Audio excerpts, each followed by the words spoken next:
Queridos amigos, sean bienvenidos ustedes, como cada domingo, a su programa Secretos Milenarios. Es el único programa de la televisión mexicana, especialmente por internet, dedicado a difundir los mensajes del simbolismo ancestral. Agradezco, como siempre, la producción al señor Jaime Maussan y en cabina a nuestro amigo Horacio Roquet. Queridos amigos, quiero iniciar el programa mandando saludos especiales a las personas que me han escrito al correo electrónico preguntando más sobre posibles símbolos que puedan consistir también de manera simultánea en amuletos o en talismanes. Decíamos, si me permite usted realizar esta nueva aclaración, que un amuleto es un objeto portátil que se carga para propiciar la buena suerte o para traer bendiciones y recibe el nombre de talismán cuando ese amuleto es preparado por alguien avesado o conocedor de cuestiones de magia y para una finalidad o con un propósito específico, por supuesto siempre a favor de una persona en especial o de un grupo de personas que buscan concretar la misma bendición o la misma finalidad que los demás. Por ejemplo, habíamos mencionado en el programa anterior que la medalla de San Benito de Nurcia es utilizada en rituales de exorcismo y también es portada por muchos creyentes de las iglesias católicas, de la iglesia anglicana, algunos ortodoxos y también de los metodistas. Entonces, bueno, esa medalla especial que constituye ya un talismán fue preparada, fue creada para propiciar las bendiciones, especialmente a la hora de la muerte. Recordará usted que tiene una leyenda en latín antiguo hacia la orilla circular de la medalla y justo evoca la luz del Espíritu Divino para fortalecer a todos los creyentes a la hora de la muerte. Entonces vea usted cómo este objeto, que originalmente constituye pues por supuesto una medalla sagrada, un objeto sagrado, constituye, de acuerdo al sentido literal amplio, también un talismán, puesto que fue preparado para auxiliar a los creyentes y portadores de esa medalla a la hora de la muerte y también para auxiliarnos a todos en todo momento de dificultad, de necesidad. ¿Ve usted? Entonces, bueno, algunas personas que son un tanto ortodoxas se molestan cuando a un objeto sagrado de cualquier religión en particular, la católica, la cristiana, la musulmana, la budista, etcétera, bueno, a ese objeto se le da también el nombre de talismán. Protestan generalmente y bueno, se niegan a aceptar que un objeto sagrado sea también llamado simultáneamente talismán. Pero como le comento, de acuerdo a las propiedades que tienen esos objetos sagrados, que es generalmente alejar los efectos catastróficos, siniestros que tienen algunas acciones humanas o naturales y concentrar las buenas energías, ¿verdad?, para propiciar la salud, la fortaleza, la seguridad de las personas, bueno, pues recibe también el nombre de talismán. ¿Ve usted? Entonces puede usted llamarle como quiera, lo seguro es que un objeto sagrado o un talismán pues tienen la misma función para los creyentes y portadores del mismo. También quiero agradecer a mi amiga Cristina Salgado, que me escribió desde Venezuela y me pregunta sobre el uso de la llamada mano de la mona. Como ustedes sabe, querido amigo, la mano de un mono, bueno, pues es literalmente la mano cortada, disecada de un primate, de un simio, y la usan muchas personas para propiciar la buena suerte. Al respecto, quiero comentarle que, bueno, a mí no se me hace muy recomendable portar la mano disecada de un animal, ¿verdad? Como tampoco me parece utilizar las patas de un elefante para coco a manera de banco. Por ejemplo, ve usted, no me parece, se me hace pues una costumbre un tanto macabra. Lo cierto es que de acuerdo al Códice Florentino, los antiguos mexicas usaban las manos de mono con un propósito específico y esto era propiciar la buena suerte a los mercaderes. Particularmente nos habla el Códice Florentino en la sección especial dedicada a las abusiones que eran creídas y practicadas por los antiguos mexicanos, que los comerciantes, especialmente los que vendían mantas, bueno, llevaban entre sus pertenencias la mano disecada de un mono o de una mona para que se vendieran más las mercancías.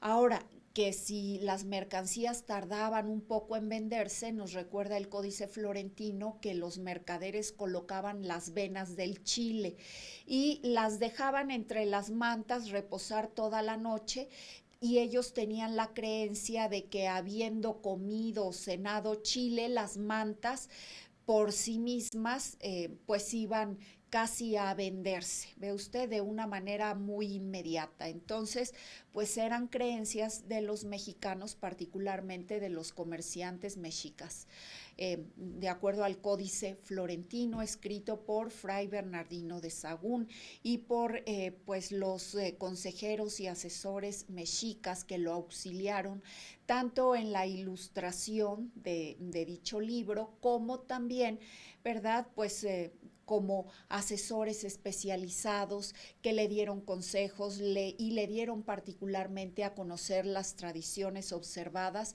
entre nuestros ancestros mexicanos. El día de hoy, queridos amigos, preparé para ustedes pues una explicación sobre simbolismo mesoamericano, especialmente perteneciente a las culturas antiguas, a la cultura totonaca, y son objetos museográficos y pertenecientes a culturas o colecciones particulares de lo que, bueno, comunidades de lo que hoy es Veracruz. ¿Ve usted? Entonces, lo invitamos a verlas. Le voy a explicar primeramente que estas esculturas, bueno, están dotadas de atributos. Como usted puede notarlo, querido amigo, la diadema en el tocado de esta diosa nos hace alusión justamente a los objetos que a manera de talismanes eran colocados sobre la persona de las deidades. Vea usted, esta escultura, quizá usted no la conozca, fue publicada en el libro de Paul Westheim hacia 1956 por la Universidad Nacional Autónoma de México y pertenece a una colección particular del doctor Kurt Stavenhagen. Esta deidad, bueno, esta escultura ha sido catalogada por primera vez como deidad por su servidora, Abril de Montserrat, que le habla, y vemos aquí que está dotada de todos los atributos muy característicos de las deidades pertenecientes a las culturas o civilizaciones agrarias. Procede de Veracruz. Vea usted el bellísimo tocado que ostenta la deidad, es una hermosa mujer en plenitud. Podemos ver que, vea usted, al final de la cabeza y sobre la nuca tiene una especie de yugo. Ve usted, los yugos son elementos u objetos muy similares a las herraduras de los caballos, herraduras o cascos de los caballos. Está colocado por la parte de atrás de la nuca y solamente podemos apreciar las dos líneas verticales, un tanto inclinadas, que aparecen justo detrás de las orejas. Como ve usted, constituyen los polos de una línea, de un eje horizontal que identifica a la deidad como señora de la vida y de la muerte y es, por lo tanto, un ser que ha resucitado. Engloba, por así decirlo, a cada uno de los lados de la cabeza, derecha e izquierda, los polos de la vida y de la muerte. Por lo tanto, si conforman una misma escala, pues esto denota que es una deidad o un ser que ha resucitado. Lo importante es mencionar que rodea la parte trasera de la cabeza a manera de yugo. El yugo es un símbolo que, bueno, se traduce en el símbolo de la mente que ha comprendido el paso a través de la vida y de la muerte, o sea, de los seres que han resucitado. Y evoca en este momento también un símbolo terreno. ¿Por qué razón? En primer lugar, querido amigo, porque vea usted cómo el polo a derecha e izquierda, polo vertical, bueno, pues está representado a través de líneas verticales. Dos líneas verticales forman justo las paredes de una figura que alude a la Gran Madre Tierra, especialmente forman el eje horizontal de una cruz. En este momento la cruz quedaría constituida por un eje vertical que está conformado por el mismo cuerpo de la diosa. Vea usted, si nosotros lo traducimos a una figura geométrica, podría quedar comprendido perfectamente en un rectángulo, la cabeza y las piernas. Entonces el eje vertical, el eje del ser y del no ser, está constituido por el mismo cuerpo, y los polos del eje horizontal están determinados en el símbolo por las terminaciones de ese yugo, de esa especie de yugo que rodea la parte posterior de la nuca. Entonces vemos que originalmente es un diseño cruciforme en forma de cruz, y vemos entonces que es un ser autoconsciente, o sea, una deidad, señora del ser y del no ser, arriba y abajo, de la vida y de la muerte, por lo tanto ha resucitado también. Ahora, es justamente ese yugo del que solamente podemos apreciar las terminaciones a ambos lados de la cabeza, son también un símbolo terreno porque albergan en su interior un vacío en el que queda a su vez comprendida la cabeza de la deidad. Ve usted, es una alusión a la tierra, cuyas propiedades son, entre muchas, el ser hueca, ya que justamente de ese vacío, de ese hueco, se puede dar lugar a la creación. Las criaturas emergemos de una manera casi infinita por los siglos de los siglos a través del vacío misterioso y de la oscuridad que alberga nuestra gran madre tierra. Entonces, vea usted, el yugo, además de ser un símbolo de la eternidad y denota que este ser femenino, andrógino, ha resucitado, alberga también un vacío de las deidades fecundas femeninas. Ahora, vea la parte superior del tocado de la figurilla de esta escultura. Esa parte superior está representado justamente por una luna, un cuarto creciente, que es otro de los símbolos por antonomasia de la resurrección. Usted sabe que la luna justo pues denota o se homologa a la naturaleza humana, porque así como nace, muere. Entonces, nace a través del cuarto creciente y muere a través de la figura de la luna nueva. Entonces, es el primer muerto y también el primer resucitado. Entonces vea usted cómo la luna está en correspondencia absoluta con el vacío de la tierra que pretende albergarla. La luna en creciente es entonces un símbolo victorioso de la resurrección de las deidades. La luna alberga en su interior a 58 gotas de rocío lunar, que como usted sabe es la sustancia acuosa mágica, por así llamarle, que propicia la fertilidad y la fecundidad absoluta de la tierra. En civilizaciones o en culturas mesoamericanas es un atributo muy propio de las deidades femeninas, la fertilidad constante, ininterrumpida. Y también, bueno, esto se confirma en otras civilizaciones agrarias, como se dieron en lo que hoy se conoce como Irlanda, por ejemplo, o en China. En la China antigua, de hecho, se creía que las liebres eran tan fecundas porque se nutrían o se alimentaban de los brotes o retoños de la vegetación que había sido humedecida a través del rocío lunar. Entonces el rocío lunar es también conocido en las civilizaciones agrarias como la sustancia fecundante de la tierra. Ve usted, la que propicia la fecundidad de la Gran Madre Tierra. Aquí en esta representación escultórica vemos que la tierra, que está simbolizada por este yugo que rodea la parte de la nuca de la escultura, y la luna en cuarto creciente están completamente en correspondencia, una contenida en la otra. La luna está representada como un cuarto creciente que potencia el poder de dar vida de la tierra y también, bueno, llena del rocío lunar, de las gotas mágicas que pueden, producir que la tierra, propiciar que la tierra dé lugar a los nuevos brotes y retoños.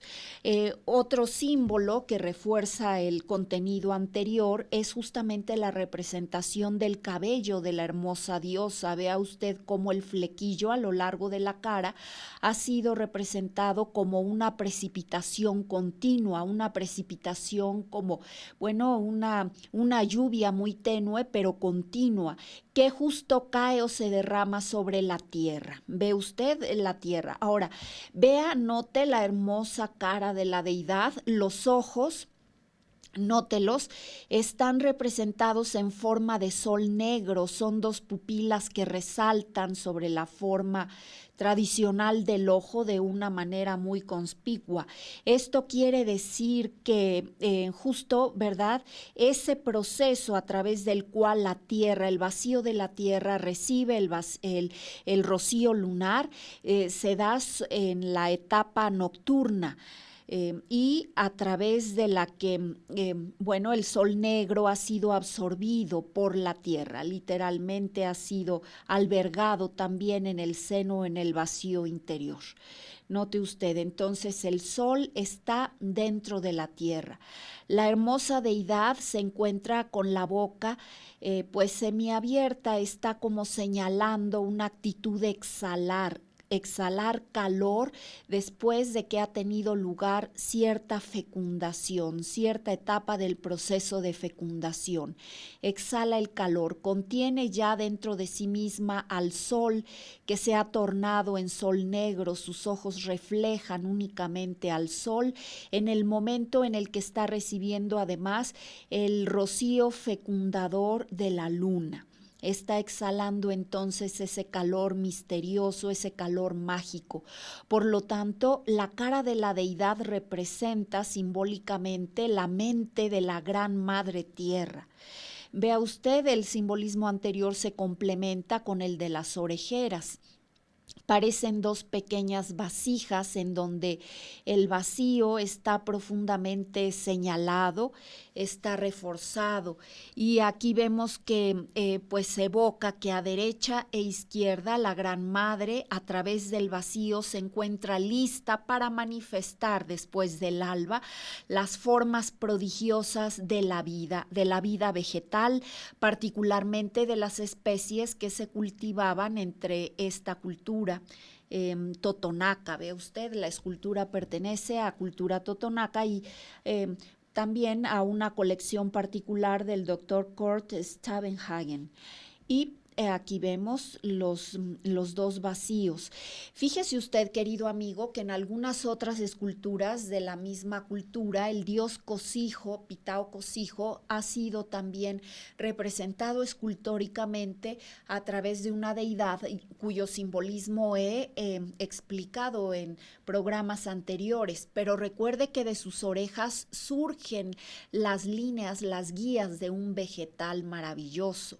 Entonces surgen del vacío que se produce a través de la noche, de la oscuridad, de la humedad. Es un vacío del que emergen como prodigio, como algo maravilloso, como un milagro, las formas de los vegetales. ¿Ve usted?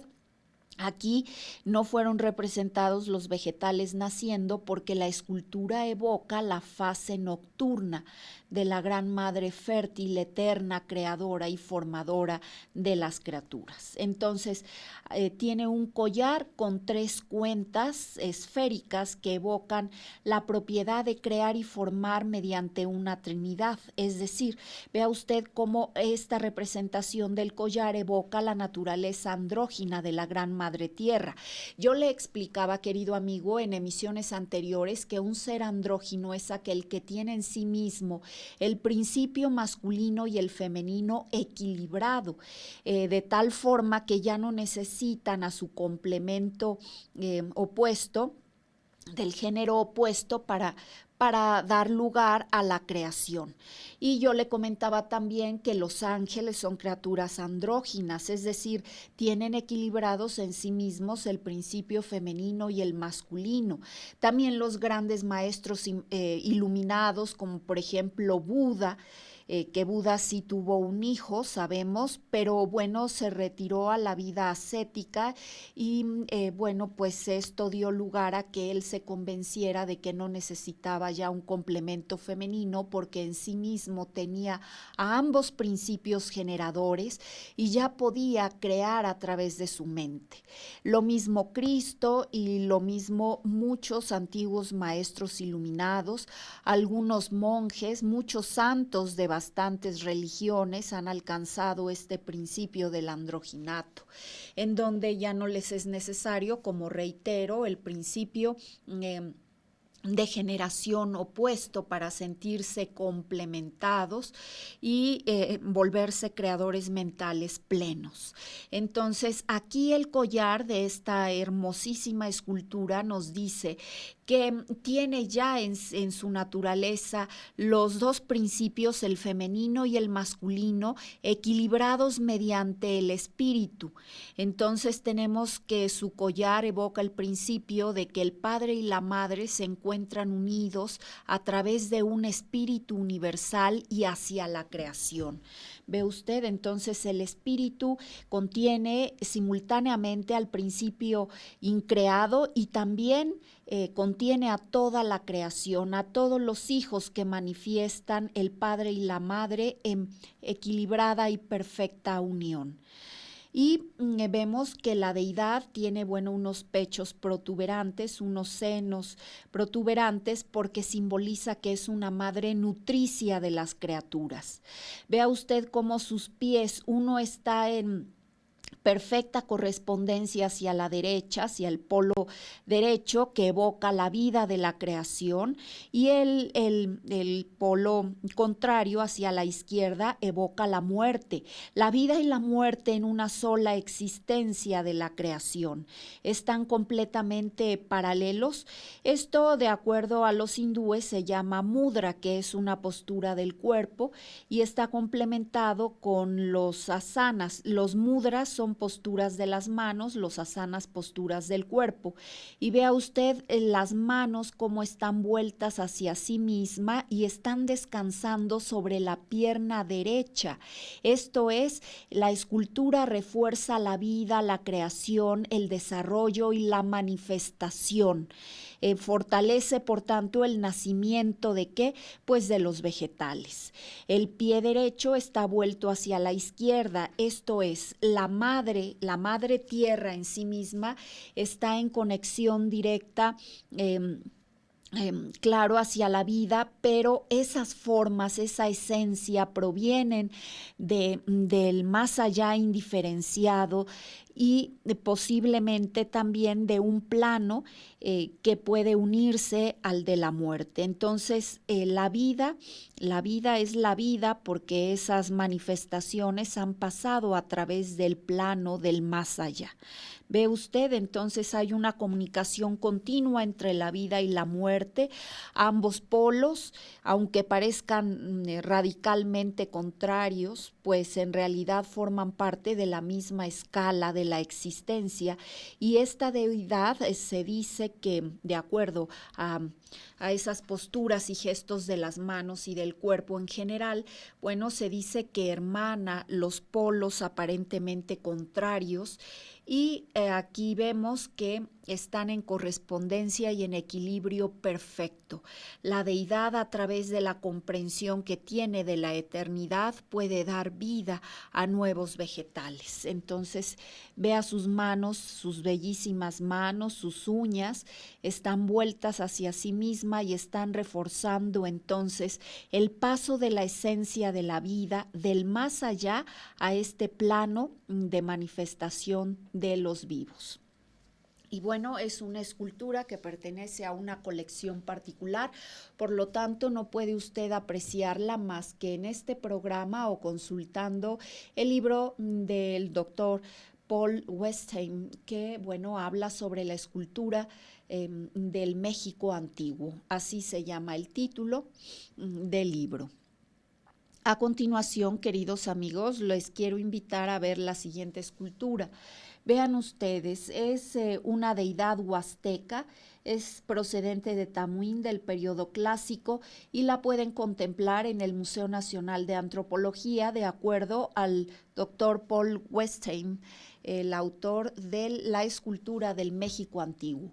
Vean, es una deidad femenina, andrógina diría yo, pero aquí está representada con atributos femeninos. Vean ustedes el tocado, nuevamente la figura del yugo. Es en realidad una figura geométrica que engloba al cuadrángulo, a un cuadrado y a una esfera. Vean ustedes, los bordes superiores de la figura del yugo son redondeados. Entonces tenemos a las dos columnas que dividen la vida de la muerte, que forman también uno de los ejes de la existencia, que es un eje asociado a las deidades femeninas, el eje horizontal. El eje vertical está nuevamente constituido por el cuerpo de la deidad y vemos que en la cabeza se alude al principio superior, al único.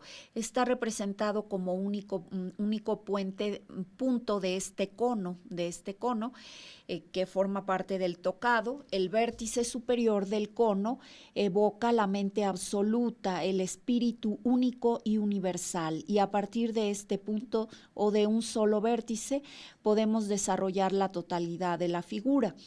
Vemos que tenemos al ser y al no ser en el eje del ser vertical y tenemos también los dos polos de la vida y de la muerte señalados a través de las terminaciones del yugo. Vean ustedes, evocamos también la misma escala de grados ilimitados e infinitos que separan de alguna manera lo efímero y lo que es ya eterno, de lo que es eterno. Entonces, lo mortal queda también comprendido en el tiempo o en la eternidad. Ven ustedes, en la ausencia ya de ciclos y es parte del tocado. Vemos también que existe aquí un rectángulo. El rectángulo en emisiones anteriores había dicho que constituye el símbolo de muchas deidades masculinas asociadas a la tierra. En este caso lo vemos asociado a una deidad femenina porque ciertamente tiene una naturaleza andrógina, es decir, el polo o el principio de generación masculino está en perfecto equilibrio con el femenino y todo en un mismo ser a través del conocimiento de las leyes mentales.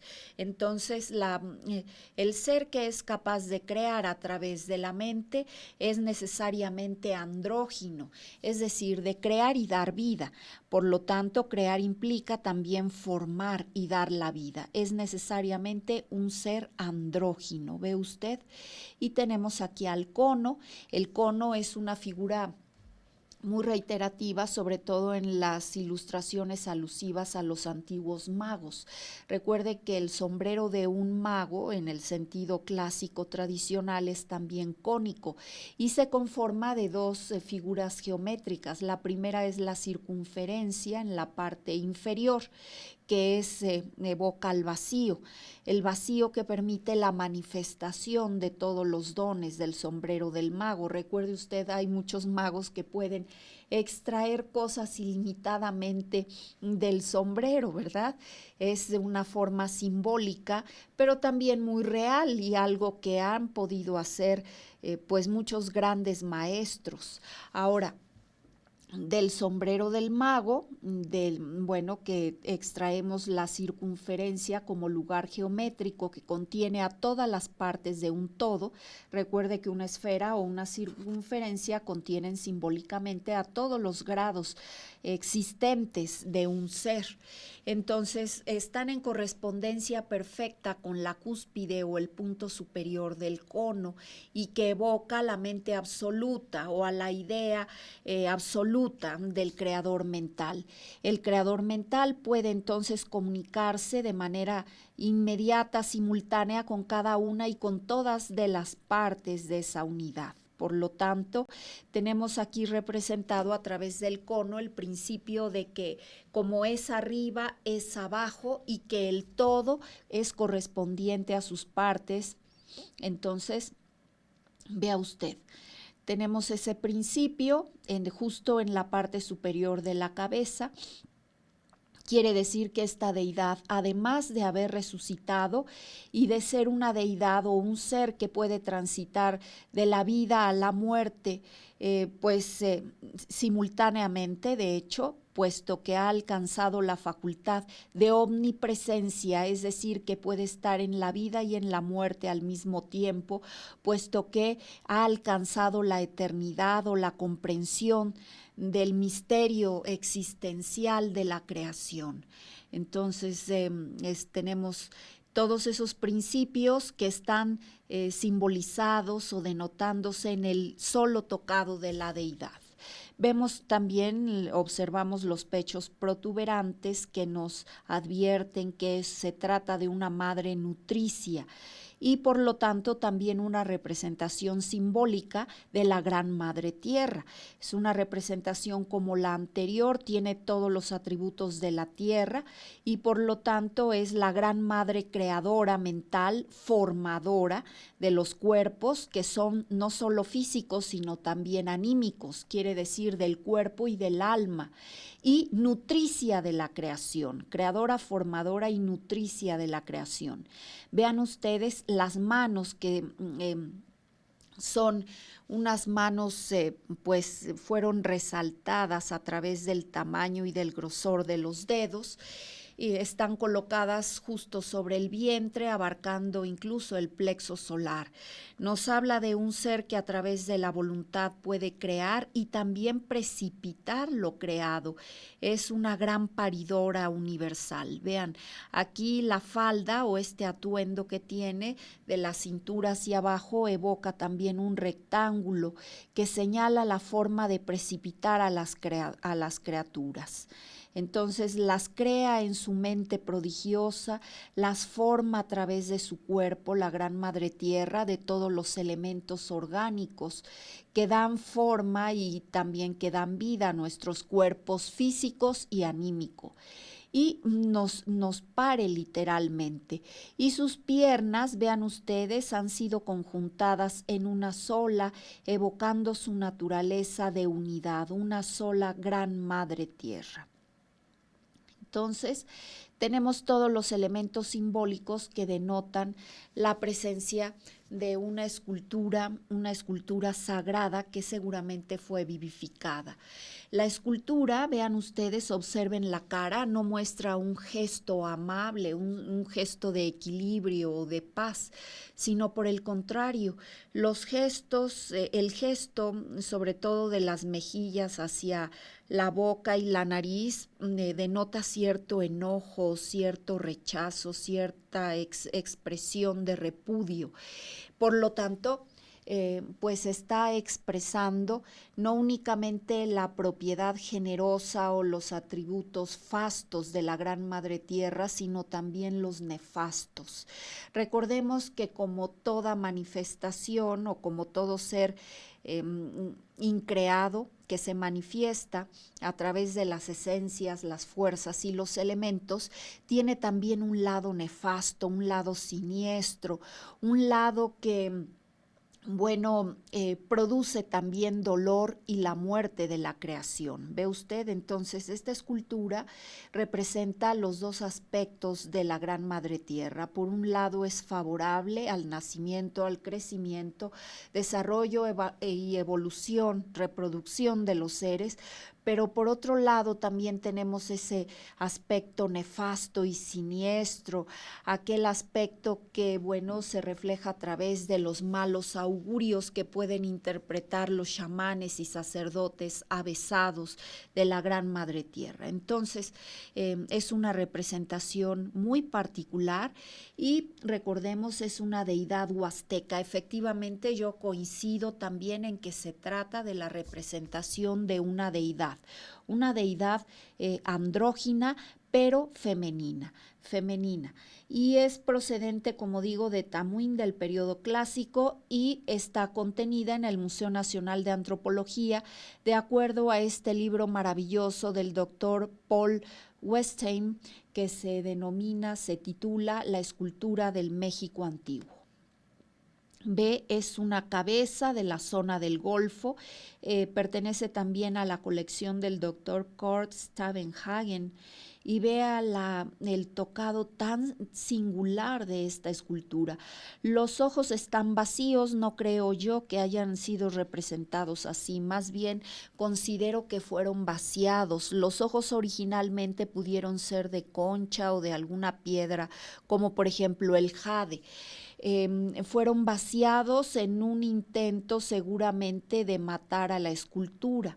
Recordemos que las esculturas antiguas eran vivificadas a través de rituales particulares de magia y eran también muertas o matadas, por así decirlo, asesinadas, ¿verdad? Válgase la expresión, a través de un ritual también de magia que consistía en cortarlas, mutilarlas o en vaciarles los ojos o privarlas de las piedras de jade o cuarzos que eran albergadas en huecos especiales del pecho o del plexo solar. Aquí vemos que, los ojos tentativamente fueron vaciados. El tocado parece ser una cresta, queridos amigos, y esto me da idea de que puede tratarse de una representación divina de un poderoso ser que pudo transformar o metamorfosear su aspecto físico, seguramente en el de un ave. Tenemos también constancias de que los antiguos habitantes de hoy zona llamada del Golfo de México, eran chamanes o eran nahuales poderosos. Muchos podían metamorfosearse en aves. Vea usted el tocado también en forma ciertamente de yugo. Aquí puedo ver yo que tiene o contiene líneas muy características del fuego, del espíritu. Se trata, por lo tanto, de una representación masculina. Es una cabeza de deidad masculina que estaba asociada a los rituales de vivificación, es decir, de fertilidad, de sanación por las líneas que tiene, puesto que parece que fue invocado con el propósito de fortalecer la salud.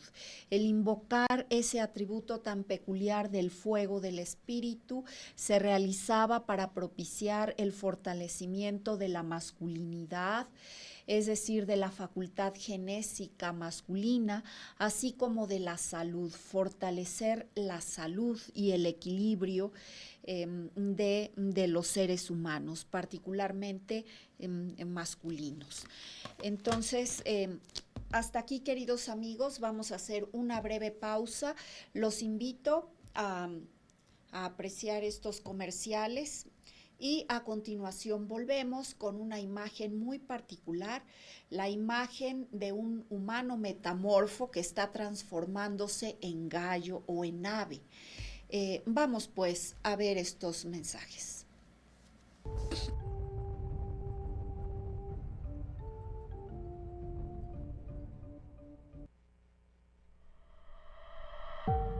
Tenemos una historia extraordinaria para contar. Jaime Maussan y Tercer Milenio, ahora solo por A+.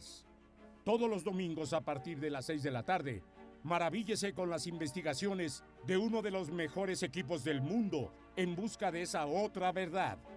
Y lo mejor es que están cada vez más cerca.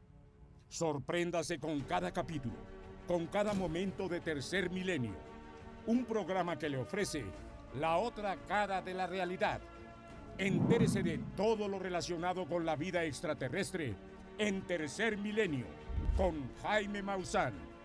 Todos los domingos en punto de las 6 de la tarde, por A+, el 7.2 de Televisión Abierta.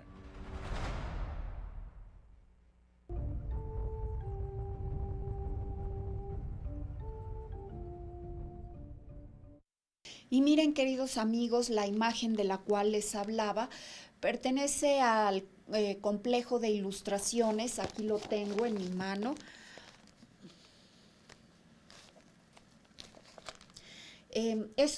Vamos a ver si nuestro amigo Horacio Roquet puede hacer un acercamiento de esta imagen. Es una representación, una cabeza masculina que está transformándose en un ave muy parecida al gallo. Vean ustedes cómo de su cabeza ha emergido una cresta. Sus ojos están transformándose en los de un gallo específicamente y la boca parece estar metamorfoseándose en una especie de pico. Es natural, evidentemente, la ilustración de un nahual totonaca. ¿Ve? Es una maravillosa representación en basalto, en piedra volcánica. Lo obtuve del libro llamado La escultura del México antiguo, del doctor Paul Westheim. Fue editado por la Universidad Nacional Autónoma de México, y de acuerdo a la explicación que nos da el propio Paul Westheim, es una cabeza procedente de la zona del Golfo. Es una colección de Raúl Dehesa, pertenece a la colección de Raúl Dehesa. Es una maravillosa escultura representativa de un nahual, ¿ven? Entonces, ignoramos si efectivamente en ese periodo los gallos eran conocidos en esa región de Mesoamérica, pero lo que le puedo decir es que no hay limitaciones para las personas que tienen el poder de metamorfosear su aspecto físico en el de un animal o en el de otra forma animada. Sabemos que pueden transformarse incluso en animales o asumir formas no conocidas. Las representaciones de algunas tumbas egipcias evocan la idea del dios Set, en donde podemos verlo precisamente con todas las formas de un perro, pero la terminación del hocico es la de un oso hormiguero, no la de un can. Ve usted, entonces muchas deidades tenían ese poder, podían transformarse a voluntad y no era necesario que esa forma animal fuese conocida en esa región, porque podían adoptar formas de animales conocidos y aún híbridos desconocidos para aquellos habitantes, es decir, los de aquel espacio-tiempo, los de aquella cultura o civilización, y aún para nosotros. Entonces es una propiedad muy característica y asombrosa que tienen los seres metamorfos. Acompáñeme, lo invito a seguir apreciando las diapositivas que he preparado en esta emisión para usted. Vea usted, estábamos hablando de esta cabeza muy singular y peculiar que tiene en el tocado una especie de cresta, lo cual me lleva a asociar la existencia de esta divinidad a la de un también nahual, ¿ve? Muchos de estos seres eran también venerados o recordados como ancestros protectores de las comunidades, y a través del tiempo pudieron también recibir un culto o un ritual ya transformados en deidades. Aquí vemos esta diosa de la cual he mencionado, he hablado también en otras emisiones anteriores, posee sobre la cabeza esta especie de yugo, esta especie que es muy común a las cerraduras o cascos de los caballos. Es en todo momento un talismán poderosísimo, muy asociado, como usted puede ver, a deidades, tanto masculinas como femeninas, de muchas culturas y civilizaciones extintas del mundo. Vea cómo está colocado también por la parte superior de la cabeza. En este caso se trata también de una deidad femenina. Vemos los pechos protuberantes, las manos que cubren por completo el área del plexo solar y del vientre. Posee una falda. Aquí en este caso las piernas sí fueron representadas de forma separada y no en forma de un solo bloque como en la deidad anterior.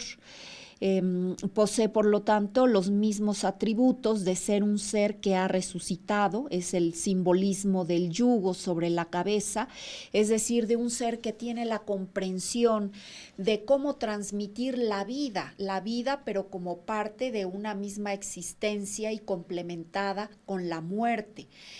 Puede crear mentalmente a las criaturas, transmitirles la vida y también la muerte de una manera simultánea, de ser una madre nutricia, de ser una madre que pare a las criaturas de su mismo organismo, como lo hace nuestra gran madre tierra. Por lo tanto, aquí podemos apreciar otra representación muy particular de la gran madre tierra.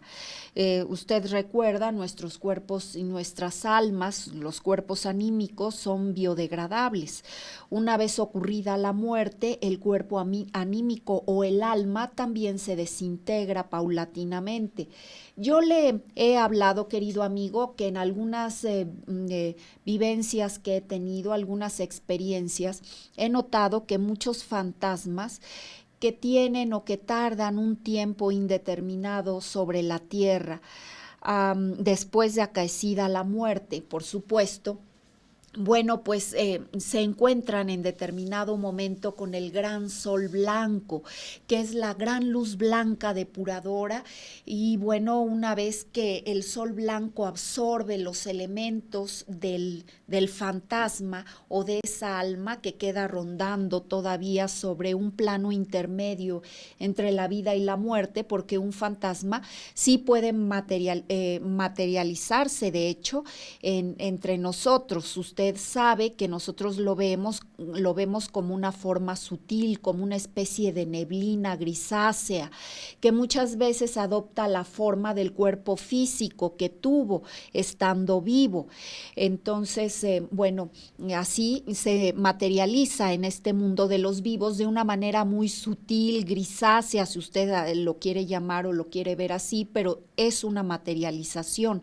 Y también en el mundo o en el plano de los muertos, ve usted. Entonces los fantasmas, pues muchos de los fantasmas que no pueden irse al otro mundo a descansar, duran un tiempo más sobre la tierra, visitando a algunos familiares, despidiéndose de ellos, haciendo memoria de sus vivencias.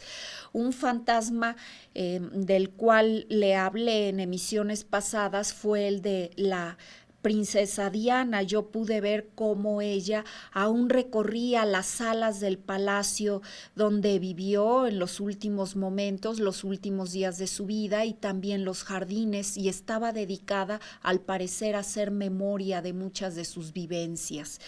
Entonces, como ese fantasma del cual le hablé específicamente por lo relevante que fue esa personalidad, ¿verdad? Esa princesa viva. Bueno, pues he visto a muchos otros que se dedican a hacer lo propio.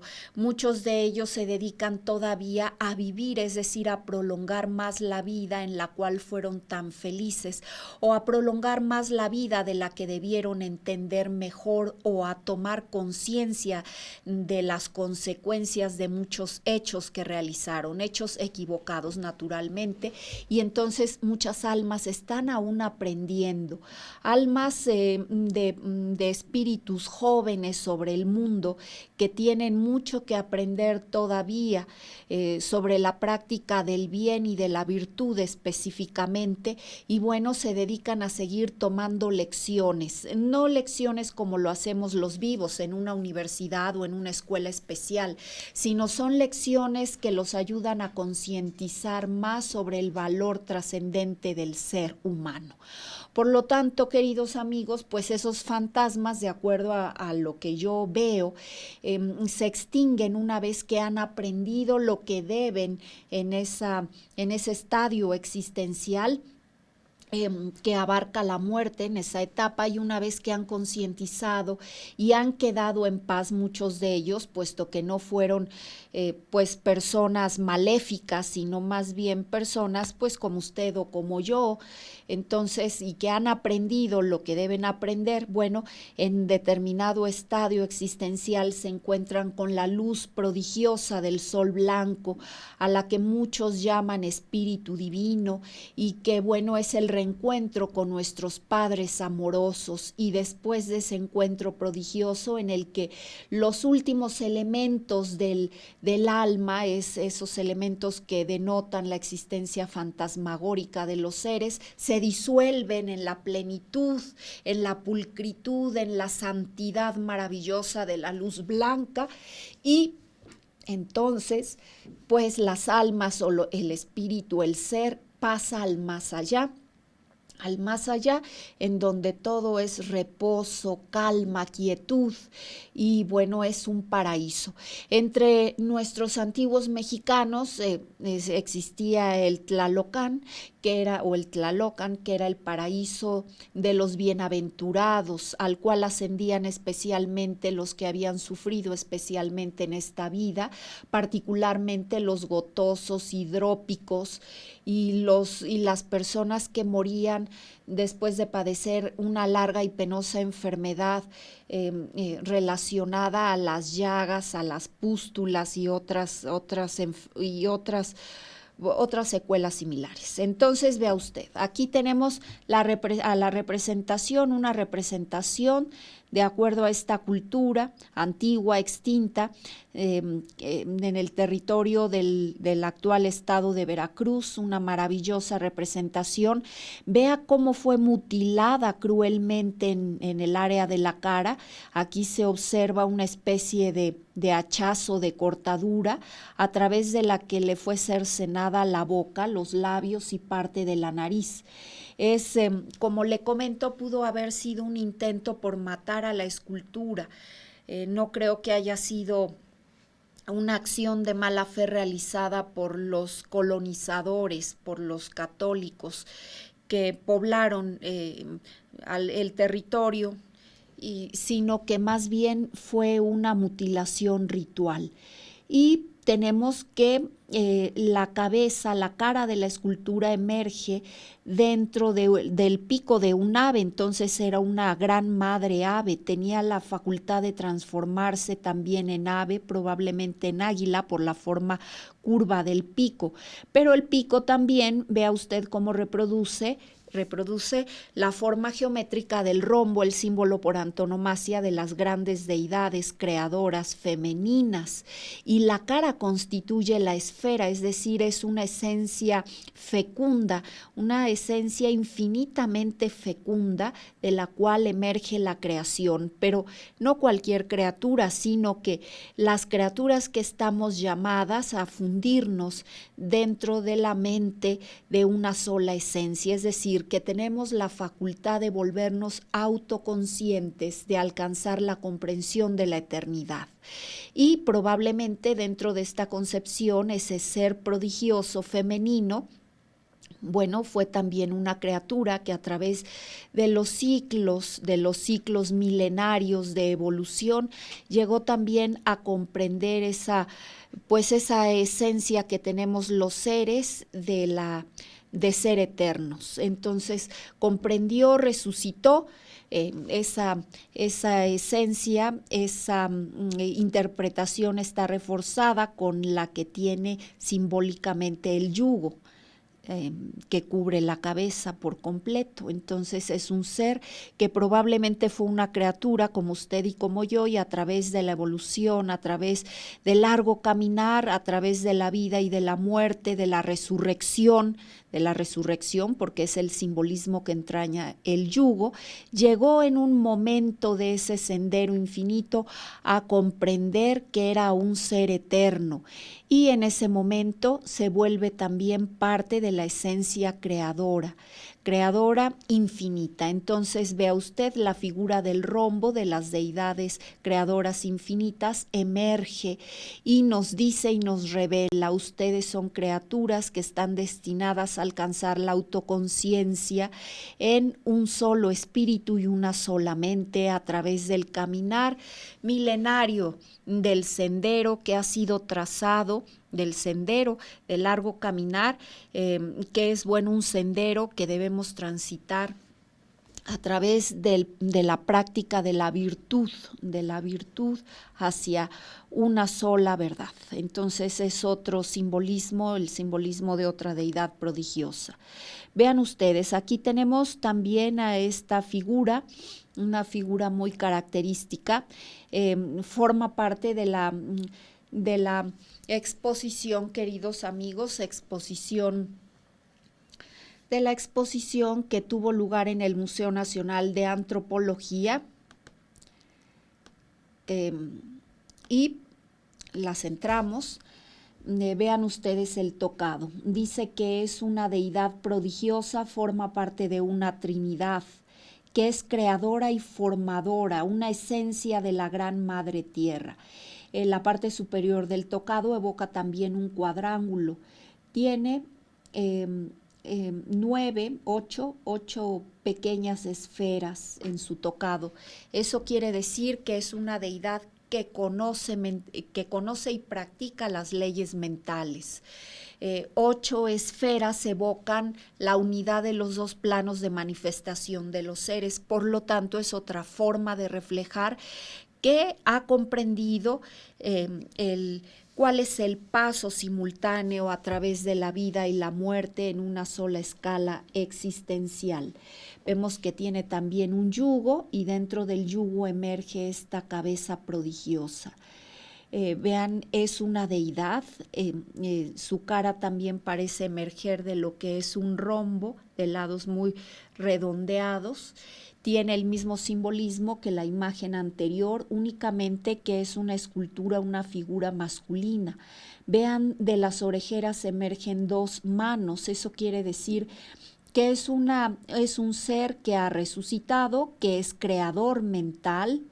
A través de su aliento emerge también la forma de una cara o de la creación, y es una deidad formadora. Por eso la vida y la muerte en una sola escala también se caracterizan por tener 2 manos. Aquí vemos que ese hueco sobre el pecho pudo albergar un cuarzo prodigioso a través del que se vivificó la escultura. Ahora, queridos amigos, los invito a volver al estudio. Quiero recordarles mis libros, están en la biblioteca virtual de la Universidad Nacional Autónoma de México. Recuerden que soy intérprete pionera de muchos símbolos no interpretados en nuestros días. Muchos constituyen parte del acervo museográfico aquí de nuestra república, pero otros también forman parte de colecciones particulares y por lo tanto son piezas que no son conocidas, casi conocidas en nuestro ámbito.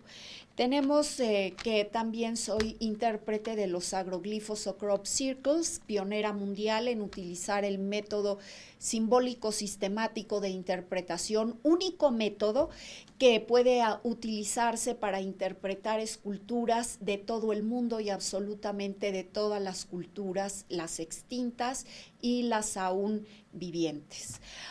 Quiero invitarlo, querido amigo, a visitar mis blogs en Google, Abril de Montserrat. Tengo un sinnúmero de blogs dedicados también a la interpretación del simbolismo y a la difusión de los trabajos de la Asociación Mexicana de Metafísica y Simbolismo Milenario, AC, que trabaja en pro de la difusión del arte y de las ideas, del simbolismo, para contribuir a despertar la conciencia de la humanidad. También lo invito a apreciar mis programas, a verlos en YouTube, Abril de Montserrat. Tengo un canal exclusivo, tengo algunos suscriptores y también los programas que el señor Jaime Maussan me hace favor de difundir en tercermilenio.com. Visítelos, véalos. Tengo el más grande acervo interpretativo sobre simbolismo de toda la República Mexicana. Estoy exclusivamente dedicada a la interpretación simbólica. Véalo usted, no va a encontrar la obra de otro autor a nivel mundial que se dedique tan ampliamente como su servidora a la interpretación de símbolos de culturas, como le comento, extintas y otras aún vivientes. Y soy también pionera mundial en la aplicación de este método simbólico sistemático, creado, por cierto, por mí misma, para interpretar el más vasto sistema de símbolos actuales difundido por sus propios creadores, los crop circles o agroglifos. Entonces, les sugiero, querido amigo, visitar pues mi canal en YouTube, el canal de tercermilenio.com del señor Jaime Maussan y, por supuesto, mis blogs en internet. Agradezco a mis amigos que me escriben, también me consultan sobre la interpretación de símbolos. Agradezco también a todos ustedes que me ven domingo a domingo. Mando un saludo a mi madre, a Mérida. Por cierto, agradezco la donación que hizo mi madre a su servidora aquí de este libro de Paul Westheim. Fue un libro que originalmente me fue donado, me fue obsequiado por mi madre. Y bueno, pues aquí lo tengo ahora. Ya se convirtió en uno de mis instrumentos más valiosos, una colección sin par de símbolos, de esculturas antiguas. Agradezco también a Efraín Corro, a Sarita y a su bella familia en la ciudad de Puebla. Te mando un beso y un saludo, Efra. A Luis Mario González, como siempre, por la persistencia y por el hecho de verme domingo a domingo. Agradezco muy singularmente a la familia Ulloa Cepeda, la familia de La Colorada, mi querida amiga Rebeca, a su querida madre Becky, a su padre don Samuel.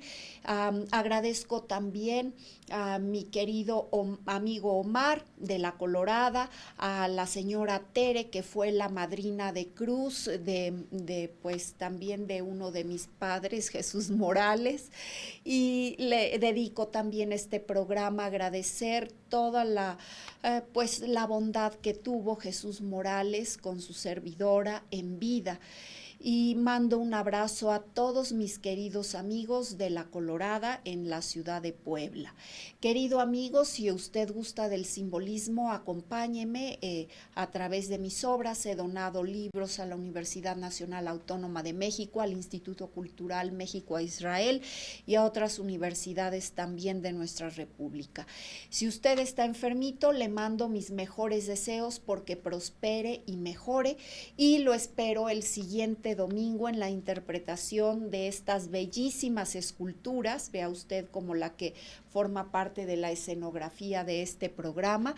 Le quiero mucho, querido amigo, le deseo paz, prosperidad y lo mejor para usted. Por supuesto, sea siempre muy feliz.